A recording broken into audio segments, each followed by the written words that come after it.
very good evening to everyone listening, and welcome to week one of the weekend wrap. And what a huge weekend for Adelaide Crows to start us off. Joining me tonight, thank God, is Nikki and Macca. How are you both going? Very good, thanks. A bit of a headache. Very dehydrated. Yeah, I can imagine. Both of you went then, obviously. Yes. Yep. Yeah, I can imagine it would have been a bit of a... just watching the guys play, you could tell with about 10 minutes to go, no one had anything left. It was all over. Oh, that was kind of a bit obvious in the third quarter as well, that GWS very much were out on their feet as well. I thought that went for the spectators as well. Yeah, true. Yeah, it looked a very taxing game, and not surprised that by the end of it, everyone, including the supporters, were pretty much stuffed. Thank God for those little towels they gave out. They were really good as fans. Oh, they gave out towels? Yeah, we had little rally towels, little yellow towels to wave. Oh, how nice of them. We always get a present at the start of the year. Isn't that nice? No money, though. No money. No. Well, guys, I don't know where we want to start. I'd like to actually start with the AFL Women Premiership, to be perfectly honest with you. Yes. Inaugural premiers. Yeah, congratulations to the women. I thought they were outstanding, and Erin Phillips, the best individual performance, I think, by a woman all year, and she saved it for the grand final and led the team brilliantly with her co-captain, and it was outstanding. The two best teams of the year, they fought it out, and it was played like the two teams of the year. So, congratulations to our girls. Fantastic stuff. You did the club proud. I'll have to say, though, that I think the scoreline flattered Brisbane in the end. We were all over the top of them, and if it wasn't for wayward kicking, look, hello, our boys did that again today as well. That game would have been well and truly over in the second quarter. Look, that's true, but that's footy, isn't it? And it did look for a while there that we might have actually cost ourselves a grand final win with that second quarter of 6 points. But the girls hung tough during the inevitable onslaught and held on to win 4 goals 11-35 to 4 goals 5-29, so a margin in the end of one straight kick. And as has already been mentioned, Erin Phillips wouldn't have looked out of place coming out and playing for the men's team today. She was absolutely unbelievable. And to be perfectly frank, not far behind her was Chelsea Randall, because she did an outstanding job on Brisbane's marquee Taylor player, Harris. Taylor Harris, the number one recruit. Harris really tried to exert her influence in the last quarter and took a nice mark and kicked a goal, but Randall was all over it all day, and not only that, got a ton of the ball herself and provided so much run and backup from the Crows' defence. And I thought, it took an absolute outstanding performance like Phillips to deny Chelsea Randall of best on ground. Yeah, and one of the voters of the award actually gave 3 votes to Randall and 2 to Phillips. So Phillips didn't have a perfect score of 12. She only got 11. Yep, with that's Randall, right. Randall having 2. 9. Phillips got my 3, but I reckon that, as I said, that was the best performance by a woman player this year. Oh, no doubt about it. And she's chucked in a couple of those performances. Even Daisy Pearce commentating was a little in awe, I think, of Erin Phillips. That mark she took on the outer flank there. That was stunning. I mean, that was just such a strong mark. And you know who it reminded me of? Her bloody old man. Like, it was exactly Greg Phillips coming from 2 deep and just taking a strong one grab mark. Didn't even look like juggling it.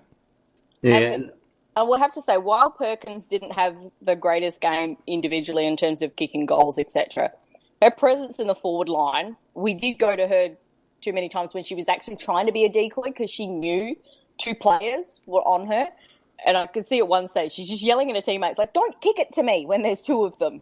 Yeah, I thought Brisbane played that pretty smart, really, because... they're an outstanding defence. Yeah, because our one gun forward, and we've only got one gun forward, and that is Big Tex, and she did some very good little things that probably went unnoticed, in tackling and holding the ball. But in terms of actually getting the ball, they certainly denied her the amount of ball she normally gets. And that sort of made it even better, the fact that we could beat Brisbane.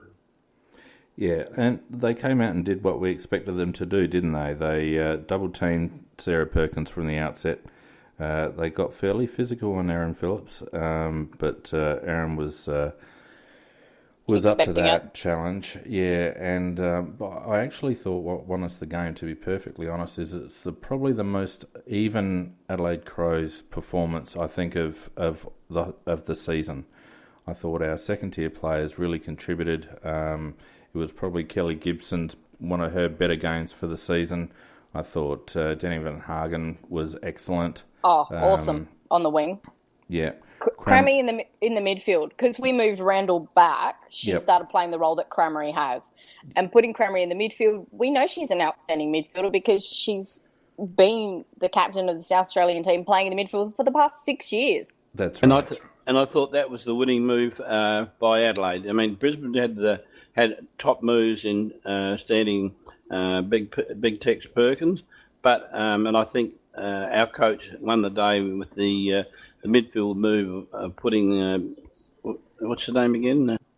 Crammery. Yeah, putting her in the midfield, and the amount of balls she won was fantastic. I think she had about 21 touches, something like that. Yeah, Noffy was a bit off. She seemed a bit kind of slow, which was very unusual for her. She still, did what she could do, but wasn't as good as we've seen her to be. But I thought the players we had going through that midfield, we were very physical on them, and where we got unstuck against playing Brisbane last time was they would kick it out the back, across the side, switch play. We stopped that dead. They were not able to do that once because of the amount of pressure we were putting on the ball carrier. And Chelsea Randall, talking to SEN this morning, they kind of asked her about, the feelings leading into the game, and she said, I just knew when we were doing the warm-up and we're all just smiling at each other like, yeah, I've got your back. Yeah, they just seem to know. Not only did we stifle Brisbane's movement of the ball, but I felt we changed it up a little bit too. We were a little bit more adventurous with our ball movement in the grand final, and we used the open side a little bit more, and we weren't afraid to give handballs and use chains, and we had field position for long periods of the game, particularly through that second quarter, and it would have been rightly deserved, but a total injustice if Brisbane had got over the line at the end, considering the lopsided inside 50 count and possession counts and percentage of possession, etc., etc. We certainly won in pretty much every aspect of the game, and eventually on the scoreboard as well. One thing I really did love was after the game when Erin Phillips said that she's proud to be a Crow, and I thought, I hope there's some die-hard Magpie supporters watching, because that would really hurt them. And if it does, just go and look at the expression on her dad's face. He was crying at the end of the game. At the end of the day, it's someone's lifelong dream to play football at the highest level. Now, she had to give the game away as a teenager because there was just no future for her, and she went on to become an outstanding international athlete in women's basketball. But I don't know whether you remember Nikki or Macca. She ran out in the slowdown, remember, when she was about 13 or 14 years old? Yep. I do. And she kicked goals. She was beating them. Yeah, she did not look out of place. They were not making it easy on her. No, they were unfit, and she just had too much toe for them. So I'm sure the reasonable Port supporters would not wish anything but the best for Erin, because she'll never deny being a Port supporter. She'll never forego her family's heritage as great Port Adelaide people. But by the same token, the Port Adelaide need to give credit that Adelaide gave her the opportunity to fulfil a lifelong dream, and it's just a good South Australian story, if you ask me. And what I did love was there was Fags tweeted, how she went into beast mode in that third quarter with the 2 goals. And she's retweeted that afterwards. And in that tweet, she said, "Thank you for calling me 9 months ago and giving me this chance." Yeah. She is so appreciative. She can't speak highly enough of the club, of Harper, which would surprise a whole lot of people, and Fagan. It's staggering that it staggers me that she was almost forgotten, I think, in calculations. Yeah, because they thought, we can't get her back. Yeah. And the only people who would really know her would be South Australians. Yeah, that's right. Well, yeah, I guess so. I mean, there would have been an awareness of her from her Opals performances and her, work with the Wings in the WNBA. But I don't think many would have been aware of just how fantastic a footballer she was. And, we're going on about Erin Phillips, but let's not take away from Chelsea Randall as well. She doesn't have the heritage of Erin Phillips, and yet, what a stellar performance. She's amazing. That little pass between her legs and the handball out. That was fantastic. That was stunning, but what I love about it was that there were 3 players that she beat to get to the ball first. Yeah. Before that as well. Yeah, she's a genuine competitor, and I always say to Mrs. Macca that she's the one player out there that actually plays like a man. Now that because she actually by that I mean she holds her marks like a man, and she kicks like a man. And I don't mean that she looks like a man or anything like that. Nothing derogatory, but by that I mean she looks plays like a seasoned footballer. Yeah. And there's nothing amateur about her whatsoever. And I mean, not that there is with Erin Phillips either, because Erin's just like a classy item, but Randall just looks like a genuine footballer. Yeah. And we still actually haven't seen the best of her, I don't think. No, I don't think so. I don't think... She can take absolute hangers, and we haven't seen that yet. And I would suggest the entire competition. I mean, the girls would have entered this competition, clearly they were underdone. Many hadn't played a lot of football. They'd been drawn in from other sports. And even though it was a short season, I think now the difference next year will be that the girls that played this season, they already know they can do it. And so just having that extra confidence in themselves will just lift the competition up another notch or two. And then, over the next couple of years, you've got talent coming through that are now got a boost and a pathway. It's only positive for the AFL Women's, in my opinion. Yeah, I said that to the wife. If you have a look at the players that are out there today, and if you come back in 2 and 3 years' time, you'll see a much, much greater talent pool out there. And interestingly, the AFL Women's Grand Final outrated the Port Adelaide Swans game. Trust you. Someone had to bring that up. No, that was actually mentioned to Cremery at the ground today. And I have to say, every time the girls were shown on telly sitting in the stands, the crowd just went nuts and cheered them during the game. That was good. It had to be said, Nikki. I think one of the better performances, I think, to come out of the grand final was the fact that there really wasn't any nasty Instagramming or anything like that from last night on Gold Coast, because I tell you what, Ed Marinoff, she would have been... I think I read something funny, and I don't know whether it was on Big Footy or on Twitter, but basically someone said, the most fun to be had on the Gold Coast tonight will be within 5 metres of Ed Marinoff. And I thought, yep, that's perfect. I actually think what happened was that they stayed in the hotel, that they had a room for themselves, and it was them and their families, because a couple of the videos that came out this morning of talking to the girls, you can see that they're all sitting back and relaxing in the hotel, and there's but it's like in those rooms that are set aside for when you're travelling, etc. Well, that might have been a good thing, Nikki. Well, I just hope they've all got Monday off, because they deserve a mad Monday. Apparently they're going to Melbourne tonight, so watch out, Melbourne. Yeah. And interesting... there's probably not a need for the same treatment that the Crows got the men's team got when they won their first flag. But in many ways, it's just as significant. For the record books will always say that Adelaide won the first ever AFLW grand final. And I do hope that the city in some way shows some recognition to those players, over the course of the next week or so, rather than just trying to photobomb like Jay Weatherall did on the day yesterday. I think the girls, you can actually see the girls' motion to him. So they actually kind of called him in. Because without the money from the state government, that team wouldn't have gone ahead. And I understand that. But get in and get out, Jay. But I hope that the city or the state actually bestows some sort of recognition on that team, because it's a historic win and no one else will ever be the first team, and we are the first team, and I think that deserves something. I did also, just quickly, a tweet from McLeod. Yep. He posted after that 7 seems to be a good number for the Crows, because we won in 1997 and now we've won in 2017. Yep. Well, and that's a good segue onto today's game, Nikki, because... You're welcome.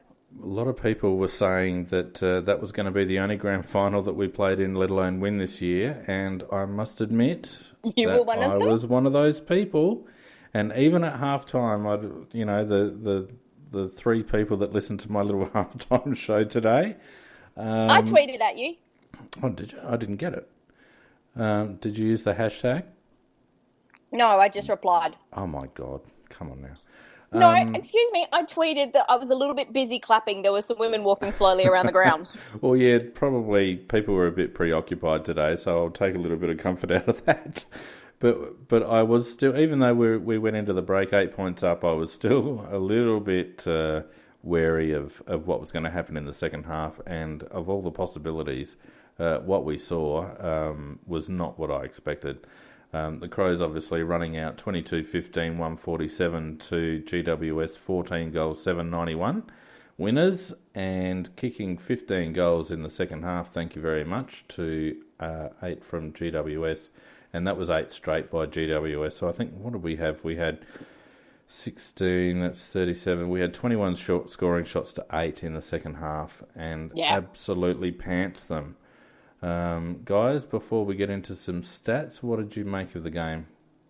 Well, when Walker wasn't going to be available, I thought I did actually select this in my tips, but deep down I had this fear that maybe we would get done. But when Walker was out, I thought, gee, that's going to go against us. But in some ways, I thought it went for us in the sense. Riley Knight came into the side, and we had this team of runners right around the ground, and Miller and Knight, Hampton, Dougie. I thought Dougie had a great game. And McKay, Cameron. We just had, all around the ground. We had this small team of runners, and when you think about the weather, that's probably what you really needed on a day like today. And I think that in some ways, what I thought was an unbalanced side became probably advantaged by the fact of not having Tex playing. We were talking before the game because we're sitting up there in the bar and it's quite warm, even though there's a breeze coming through, and it's humid. And my father and I were going, okay, who's this going to advantage? Because you're going to fatigue quicker. It's round 1, you're going to fatigue. You're going to fatigue even quicker in this heat. And who's going to be able to cope with it? And I said, us. It's going to benefit us because we've trained in this weather. Adelaide has actually turned into a more humid type of place instead of having the dry heat. So we've actually trained with that. And yes, it has rained a bit in Sydney and it has been a bit humid there, but not to the extent of days like it has here. And that just showed, particularly in that third quarter, they just did not have the legs to go with us. I'm not sure whether it was the legs, Nikki. I actually think it was the appetite. Of that as well. I felt GWS were insipid after half-time and played like a bunch of downhill skiers, to be honest with you. They didn't want to go the extra yard. They didn't want to run defensively like they had been, particularly in the first quarter.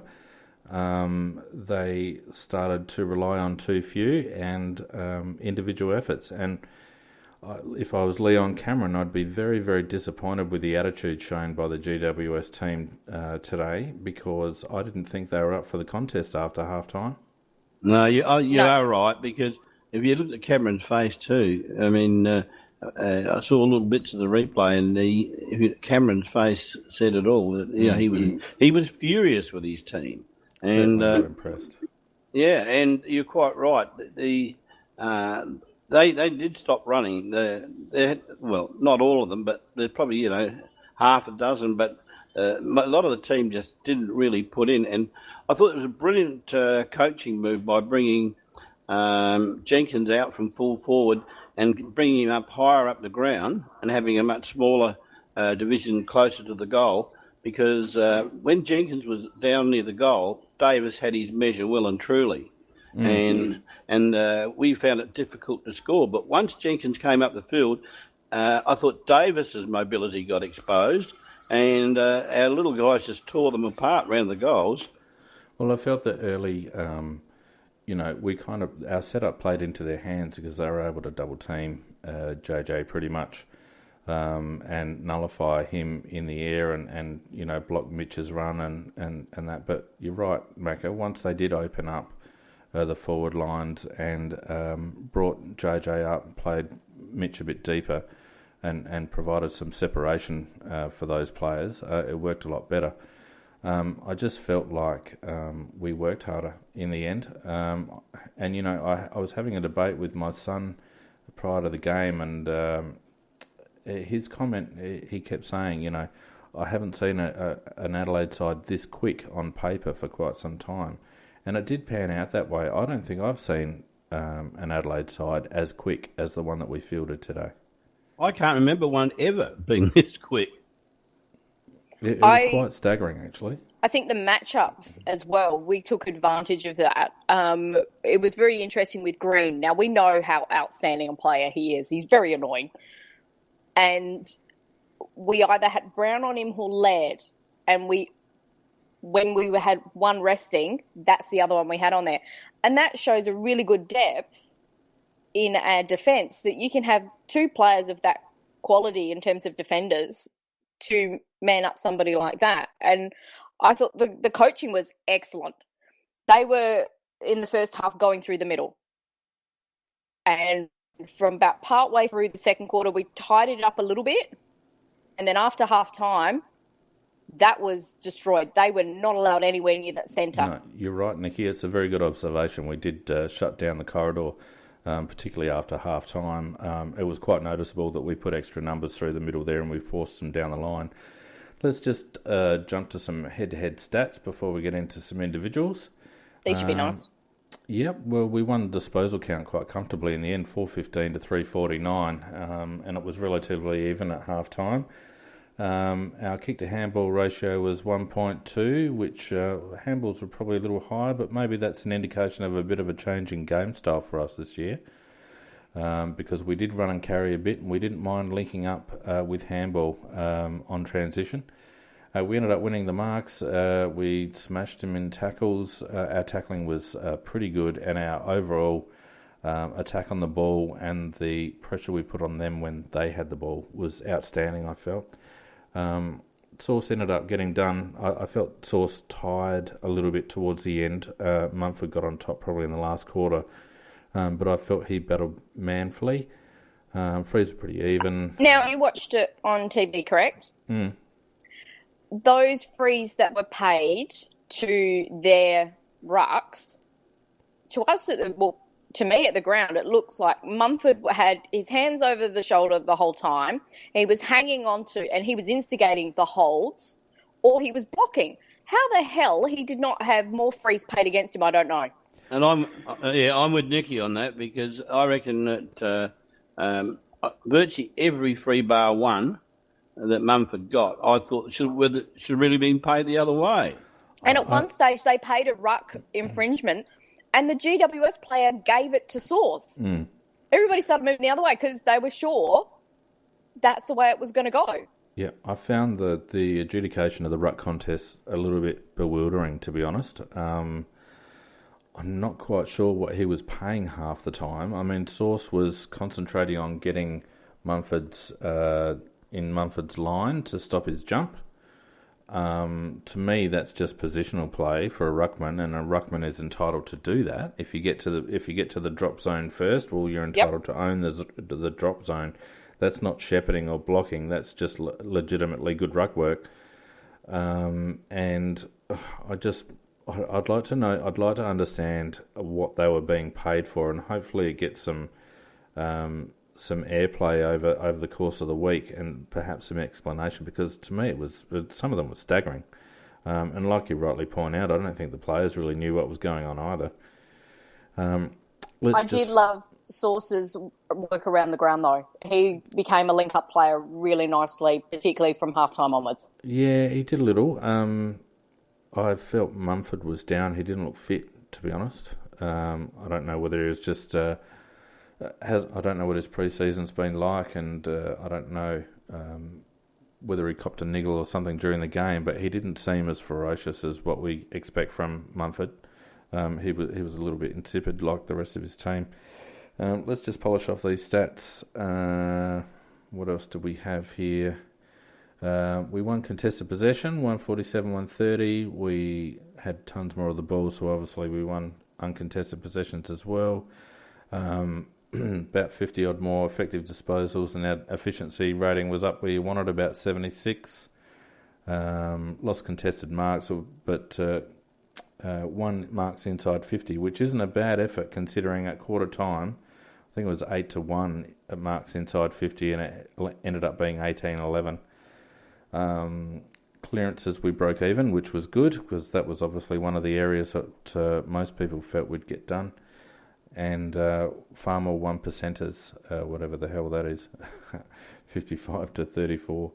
So, pretty convincing after a worrying first quarter and a second quarter that you wondered whether it was the best that Adelaide had. Pretty outstanding to go on with it in the second half. Well, I will say for those, and I'll be interested in Macca's thoughts on this, as somebody who's played, you could tell that the players were misjudging the ball a lot. The change in flight was ridiculous. The fact that second quarter, and it just kept going to the left, and handball's not quite making to it. Anybody who could mark the ball, pretty damn amazing. Yeah, but I think that's just, when you're playing your first match of the year at high pressure. Pressure does amazing things to people in terms of your nerves and when you're having a shot for goal, if you feel the pressure, you're very unlikely to kick it. And I think player after player, they missed set shots for goal. And I think at one stage, I think we kicked 2 out of 12, Nikki, or 2 out of 11. Yeah. And that had nothing to do with the breeze, Nikki. That was just... No, there was no breeze, but you could see players slipping over on the grass trying to turn, because the grass was... but Nikki, there were set shots It virtually turned into like a wet weather game. Oh, yeah. Set shots we were missing. Charlie Cameron missed 3, Mitch missed 1, Brody Smith missed 1. They're all gettable shots. Josh Jenkins, I think, missed 1. All shots that should have been kicked.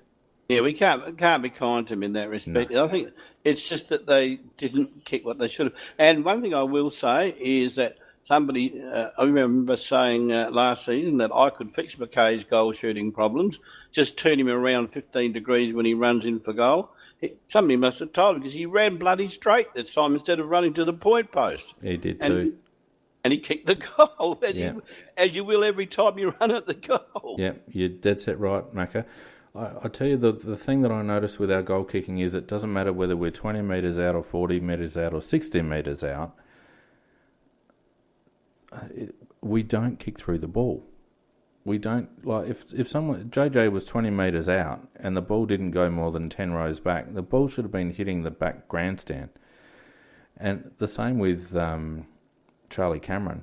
They seem to kick it to get it there rather than just kicking it as long as they can, like a full-blooded kick, and making it go through the goals sort of, either at the top of its arc or not far on its way down, because all the drift that you get in a kick is on the way down. That's when, if you don't have enough on the ball, that's when it'll start to drift or it'll start to pull to the left.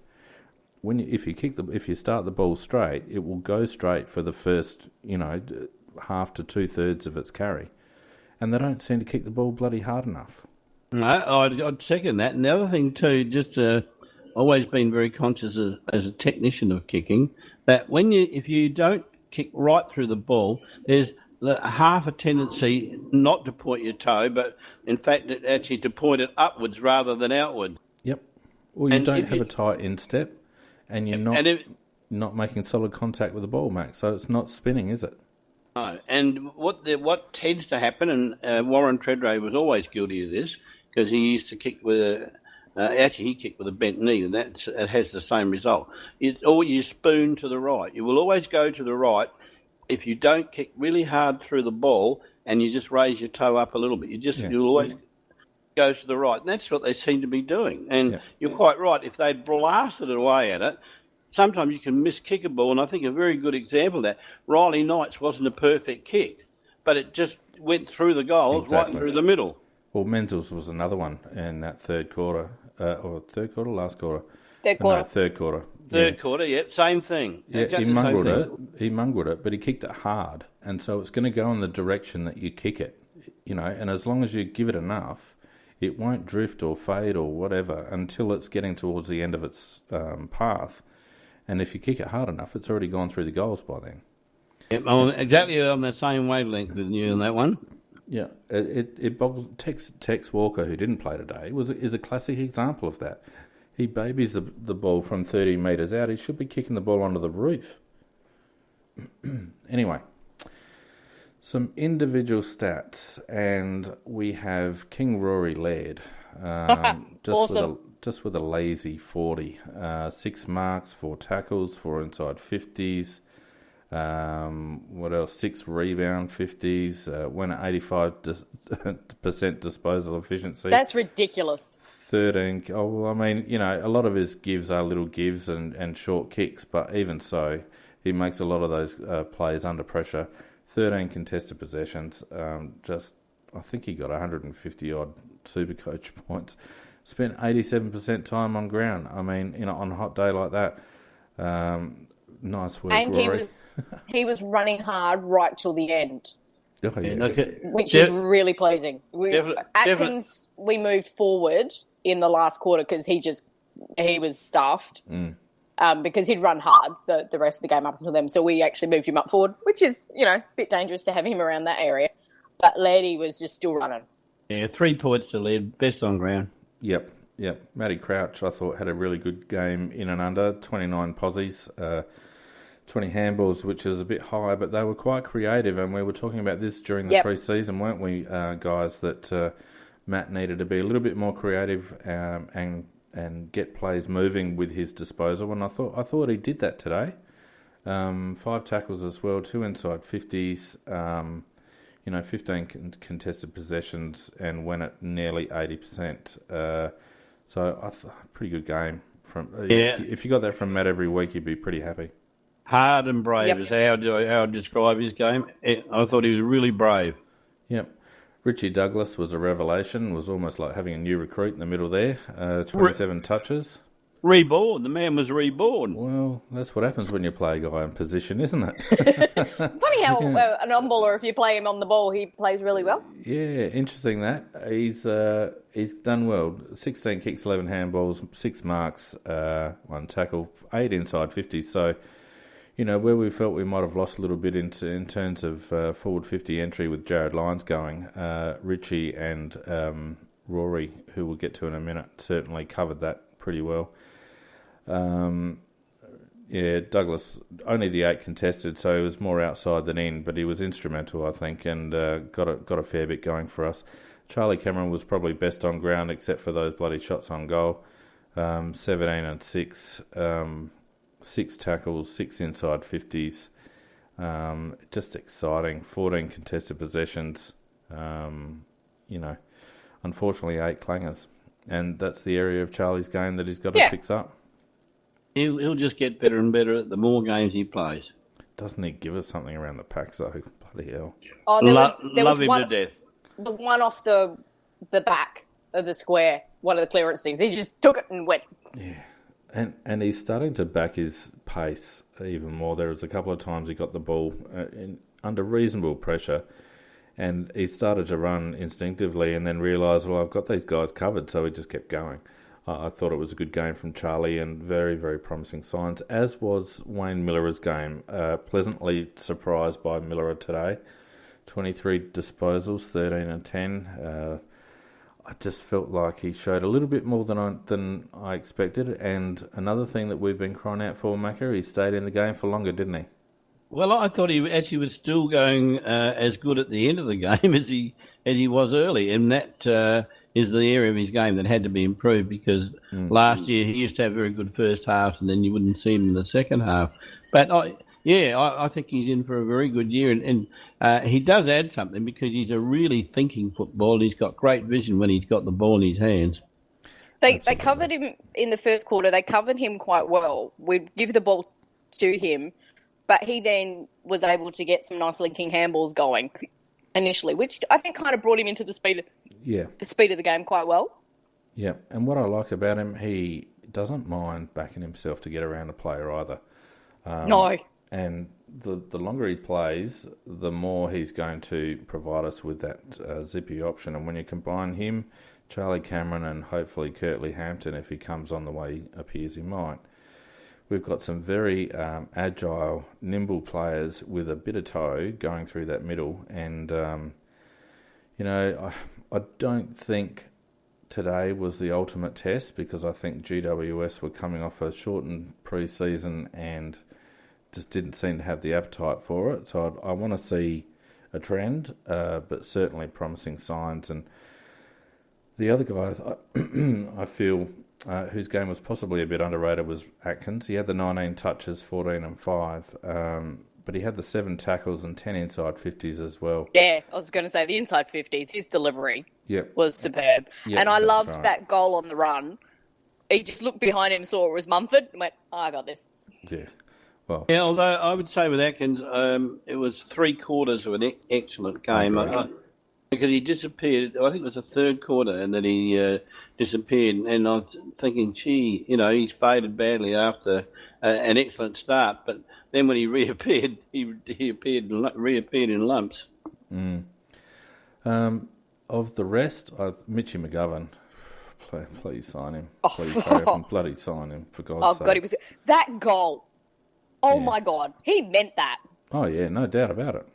No doubt about it. Even Lee Matthews on the coverage was glowing about that goal because it takes a bit of skill to do that on the run from a fair way out.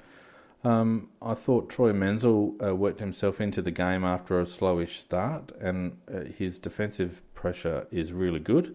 And I think Troy might just grow in confidence after that. And I was pleasantly surprised by his input today. There were a couple of passes he was doing out of our backlines where he was doing that run hard to like him and Knights were kind of exchanging that position to help out our defenders. And I think on a day where you can actually mark the ball without it being slippery like this one, there were a couple of those passes. There was one to Lynch. He didn't quite get it, but it was superbly placed to the advantage. I was just so pleased to see how hard running he was and to actually get some reward for it. That one where, unfortunately, he took out McGovern, which the push... Couldn't do much about that. No, he couldn't do much about that, but he was going to hit that. He was hitting that pack at exactly the right time. And he took off from the 50-metre line to do that. Yeah, and he did, as you said, he got better as the game went on. And I thought the same with Curtly Hampton. I thought he was a little bit lost early. But he gradually picked up the pace of the game, and I thought at the end of the game he was going strongly, and I thought that both of those boys will be much better for the run. Well, nobody wanted to give him the goal though. I thought that the game came back to Curtly in the second half a bit as fatigue wore in.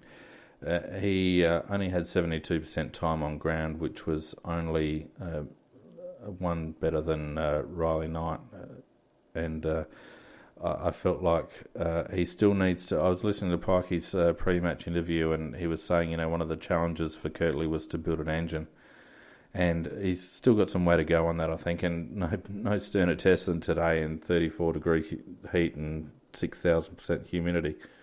But you're right. Once the game came back to him a little bit, he showed what he can do, and I think with half a season under his belt, we might just see him break out a little bit. I felt also that Andy Otten, although he tired as well noticeably towards the end, just with his reflexes and reaction times, I felt it was a really good return from Andy. He just looked like he never left. Yeah, that is true for about 3 quarters, but I think in the last quarter, I think his brain could barely move, let alone any other part of him, because he definitely wore he was stuffed out his brain, and I was a bit worried every time he was in a contest, because whereas he was pretty dominant early, gradually as time went on, he was so tired that he could barely compete. Yeah, and his reaction time is, he'd go to give a handball and it'd be in slow motion because his mind just wasn't working anymore. A couple of people disappointed me. I felt Kyle Hartigan didn't have one of his better games, and I'm one of his biggest fans. He left his bloody brain inside when he ran out on the oval. I mean, he started off terribly. Yeah, he did, and whilst he didn't do a bad job defensively on his Cameron opponent, I felt that he it wasn't his best decision-making day, Kyle. Sorry, go on. Yeah, I was just going to say that. He generally, he has improved in that area of his game, but today he had a bit of a reversion, unfortunately. Yeah, just one of those days for Kyle, but we got the win. The lad I think is probably most under pressure is Jake Kelly. I thought he battled hard, but he didn't look to have the pace of the game. Turn it over a little bit, and I would imagine that he would be the name most likely to come out of the 22 at this stage. I disagree with that. Being at the ground, you could see his anticipation and reading of the play was actually better than a lot of the others. So when we were, but he knows he's not the greatest ball user. I thought most of his kicks were fine. 58.8%. Oh, was it? Yeah, because I haven't seen the replay, but 5 plangers. Just his defensive pressure he was doing, he was just that reading of the play to be that secondary option. A couple of times he left his man to impact a contest, and he made that work, which is what you want as a defender. Look, he did some good things, Nicky, but I'm with Feenix on this one. That I thought you couldn't criticise his endeavour. No. You could not. You couldn't criticise his reading as a defender. But once he's got the ball in hand, I think the brain is very, very slow in terms of, and his handballs were sloppy. I remember he did 2 really bad ones in a row that led to a goal. Yeah. And by foot, he's not a deadly pass.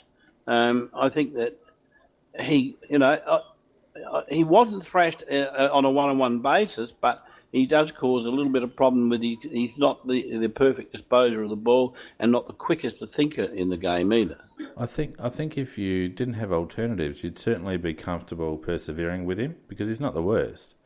I'm not saying he can't play, but I'm just saying they're his weaknesses, and if he wants to stay in the side, that's where he's got to improve. That's right. And when you've got Cole Chaney and Jakey Lever to come back and Tom Duday sort of in the wings as well, there's a fair amount of pressure for his spot along with Andy Otten, and if particularly Kyle Chaney comes up over the next couple of weeks, I think that'll be Jake's undoing unless he can get himself, just up a little bit in terms of his disposal and decision making. And one bloke we haven't mentioned yet, and I'd like to give him a bouquet because, like others, sometimes I've got the whip out and gone crack. Mackay, I thought excellent game. If he played like that every week, well, did everybody faint or something? We'd soon lose. Did you hear that? Did you? Yeah. I did. Yeah. What was that? I didn't think you'd be able to hear that. No, we're hearing it. I thought you'd faint. I thought you'd fainted or No, something. that was my new bouquet sound. Steve Quartermain's Leo Barry moment. Oh, okay. Yep. Okay, but no, I thought McKay, there wasn't one aspect of his game I could criticise today. I thought he was tough. He went in for the ball. He competed well. He used it pretty well, and he actually got a reasonable amount of it. So I thought a very good contribution. For me, there was one sort of passage of play when we got the ball in the centre from a bounce. Crouch had it, and he timed his run perfectly past Crouch to get the handball. He's kicked it out to, I'm trying to remember who the player on the wing was, and he's just kept following that ball, and you could see that he could see the timing, and he just put on that little bit of burst of speed to run past at exactly the right moment. Now, he didn't get the ball at that stage because we elected to click further down, but it was just those timings of the run that were just really impressive. There was another post made by Big Footy Poster, source of, or the font of all knowledge, and I thought it was pretty spot on. I think DMAC may well benefit by having a few other speedy outside runners in the team, because we haven't had a huge amount of speed on the outside in years gone by. And the fact now that he's not one of only a couple, he's one of maybe half a dozen. And hopefully they've gone back to giving him certain roles. It certainly looked like he was focused. You can never doubt his endeavour, and he's comfortably in the best 22 on that performance. And he does have good skills. That's right. Now, I was going to play my other sound, Macca, for Kyle Hardigan. Can you hear this one? Pathetic effort. Well, that's pretty hard on an individual, but he's going to have to live with that. Did you Good old Blighty. Yeah, sorry, Kyle, but you get the Blighty this week. You get the Blighty blowtorch. So all up, surprisingly good, and I don't think did any of us tip us on the weekend on Tuesday night? Yes. Yes, us two did. Fine. You were wrong. Yeah, I was wrong, and I'm happy to be wrong. Always happy to be wrong when I tip us to lose. The other one I think we just need to have a little quick chat about was Sloane.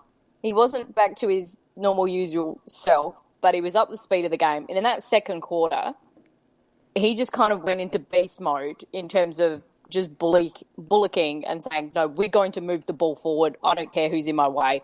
We're just going to keep moving it.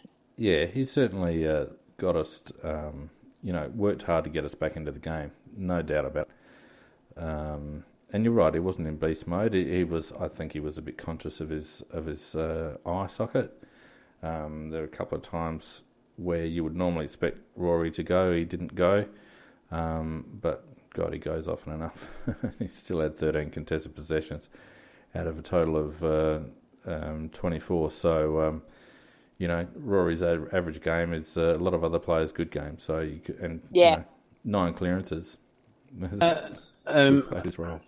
Yeah, one thing we did discuss, I think it was the last time we were on here, we were discussing the prospects of all the teams overall, and I can remember making the famous comment that I could see the two Sydney sides being the best two teams. Yep. Well, the two Adelaide teams pants both of them. Pathetic effort. Well, that's pretty hard on an individual, but he's going to have to live with that. Hilarious, and I'm not sure whether it shows up on the vision. So at the end of the game where Eddie's got the ball and the siren's about to go, we didn't know it at the ground at the time, and the whole crowd just started the Eddie chant. Atkins, who's standing off to his side, puts both arms out to the side and motions at the crowd to get louder. Mm. And he's just got that touch of arrogance about him, but he knows that there's a crowd and he knows that he's actually there to entertain a bit as well. Yeah, that's all right when the game's won. Let's hope that he can knuckle down when it goes. Because let's not forget, we were pretty good for 95% of last season as well. Yeah. And when it got tough and when questions were asked at the pointy end of the season, we were found wanting. And whilst this form is good form and it's encouraging and, surprising to a degree, we need to. This is a foundation. It's not. It shouldn't be our best. Our best needs No. to be better than this if we're going to win the grand final. So let's hope they don't get ahead of themselves in that regard. One thing that hasn't changed though is the not starting well, and sometimes we seem to want to give every side a start. And in fact, I think at one stage it was like 4-1, and by then I was the negative side of me was starting to take over, and I thought, geez, I think we might have a shit year the way we're going. But thank God. And in fact, I'm glad that happened that way, because it did then take a little bit of guts and a little bit of determination then to reverse the trend of that game, and we showed we could do that. Yeah, two trends, Macca: the slow starts and the poor goal kicking. They're the negatives. They are the negatives. They are the only two negatives, and both can cost you a game. You get a slow start against a top team can you can play your way out of it, as can bad kicking. Can keep other teams in the contest, and it did keep GWS in the contest for longer than they deserved to be. And then those couple of junk time goals at towards 3/4 time there, and you just thought, oh, here we go. We've run out of steam, and I fully expected us to run out of steam, to be honest with you. But one thing I would like to point out is that GWS, because they had a couple of injuries, Mzungu and I think Dylan Shield was the other one that went down at some stage, their time on ground stats are quite high. And what we see from Adelaide is quite an even spread in terms of time on ground. Most of our midfield rotations are around the high 70s or low to mid 80s. And I don't know whether it was evident to you guys at the ground, but everyone but the boot stutter had a run in the midfield. And it's exactly what we predicted during the off-season. And I think it was key to us being able to run out the game, because we played so many players through those midfield rotations. We did. We even had Eddie on the wing at one stage. Yeah, we did. We did have some odd combinations in there at times. So, you're quite right. We did. We must have shoveled about a dozen different players through there during the day. Oh, it wouldn't surprise me if we had probably 15 out of the 22. I didn't see Tails in there or someone like that.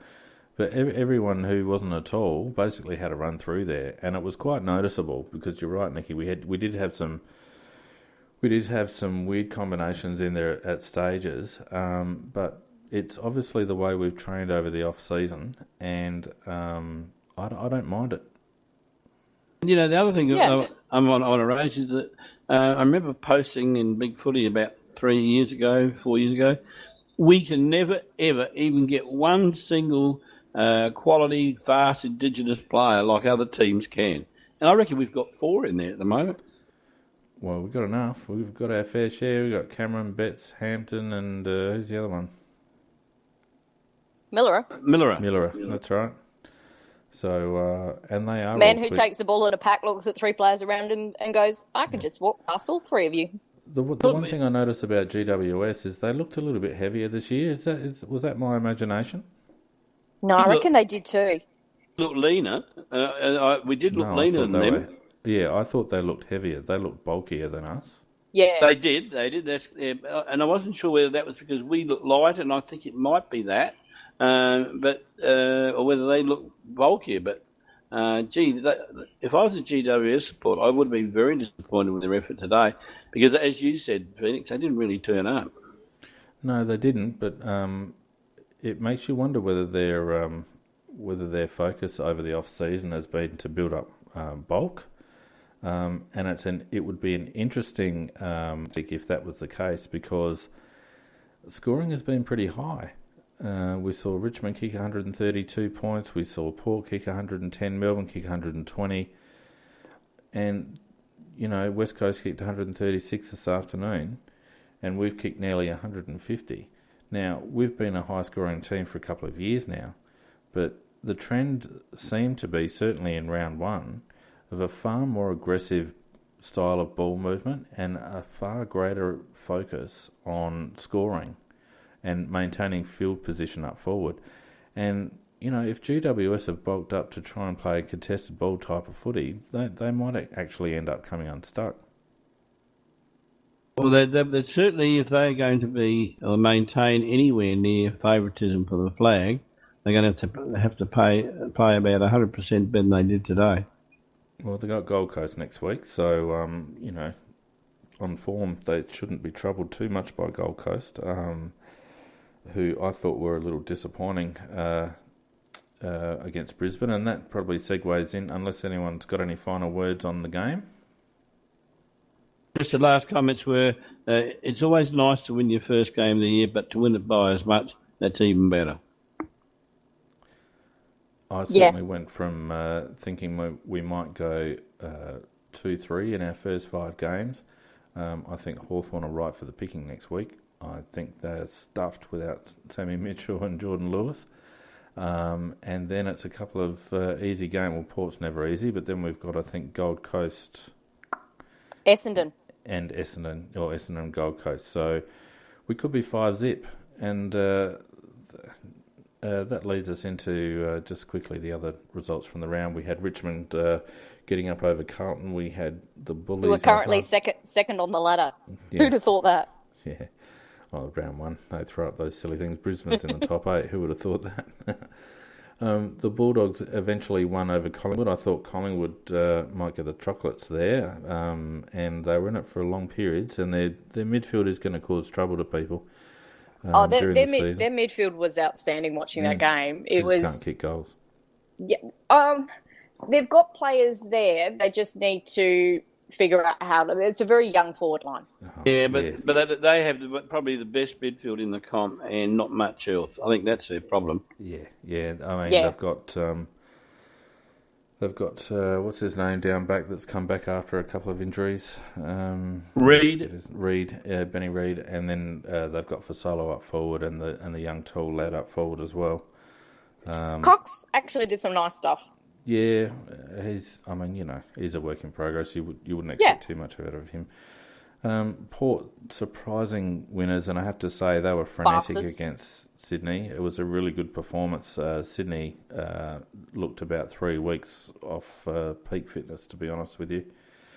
It hurts to say it, Feenix, but you've got to take your hats off to Port. I thought they ripped into Sydney and physically, and I thought that's the one way to beat Sydney is to take them head on physically and beat them at their own game. And the one thing that was really missing for Sydney is, and they've only got one guy missing, that was Mitchell, but their midfield looked almost benign compared to what it normally does. Yeah, like I said, those teams, I'm wary about writing off those teams that went deep into September because they're always a couple of weeks behind schedule. And to me, Sydney looked a couple of weeks off.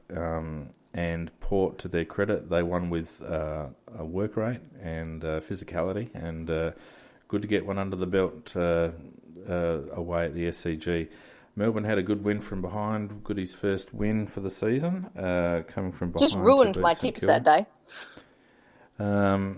We had Brisbane up in a close one. They nearly let Gold Coast steal that one. That was kind of an amazing game to watch. We turned it over when they started coming back. And for Brisbane to hang on and the way they did was absolutely actually brilliant for that young group. Yeah, but they were disappearing at 100 mile an hour at one stage, though. Yeah, but they did, the last 5 minutes or so, they did hang on. And Brisbane haven't got a bad midfield either when you look at it on paper. And Hipwood is going to be very damaging. Some of the stuff he was doing that end, he did some really smart stuff to waste time beautifully. But long term, that's a clever player. He's going to be a very, very good forward long term. Yep, oh yeah, I agree. Essendon maybe illustrating the demise of Hawthorn. I didn't think much of Hawthorn at all, to be honest with you. I thought they looked like a bit of a rabble. And Essendon cut them up at their own game, really, going down by, 25 points. West Coast accounted for North Melbourne. I think North Melbourne are going to struggle this year. They had, 8 debutants that game? I think I didn't watch the game, but I think it was 8 newbies. Of course, we got up and Freo and Geelong, when's that? That's tonight, isn't it? That's on right now. Geelong are currently 50, Freo are 21. Boo hiss. So there you go. That leaves us on top of the ladder after round one, unless Geelong win by 6,000 points. Richmond, West Coast, Port, Melbourne, Essendon, Bulldogs and Brisbane rounding out the 8. But the ladder really is a bit meaningless at the moment. But it's nice to sit on top after one round, particularly following the women's sitting on top after the grand final. Been a good day. Very good weekend, Macca. Good weekend. Very good weekend. I really should have said weekend because I was thinking the women played today, but that was yesterday. I'm that buggered. I am buggered.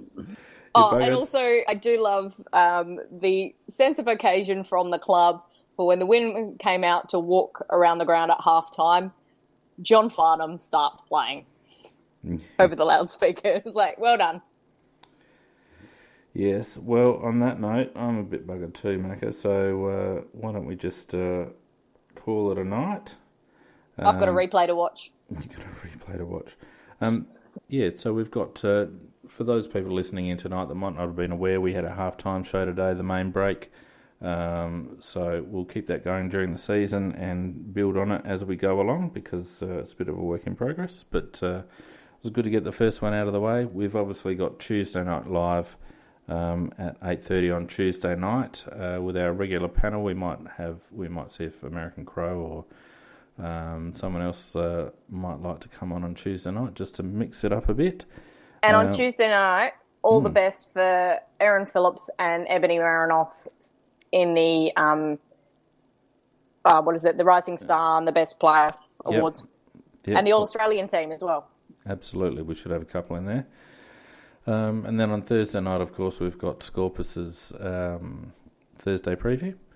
And then onwards and upwards to Hawthorn. Now, when's Hawthorn? Is that on Saturday next week? Saturday afternoon. So a big week for the Crowcast. Obviously, you can follow us on Facebook, AFL Crowcast. You can follow us on Twitter, AFL Crowcast. You can check out our stuff on Crows Fan Central, which is now back up and running. And if you want to be involved, just drop us an email at aflcrowcast@gmail.com, and that's about all I can think of, Nikki. No, I think you've covered it all. Well done. I've covered it up. Right, very good. Well, thanks, guys. It's been good. Great weekend for Adelaide Football Club. Thanks for listening, and we'll see you all next time. Bye all. See ya.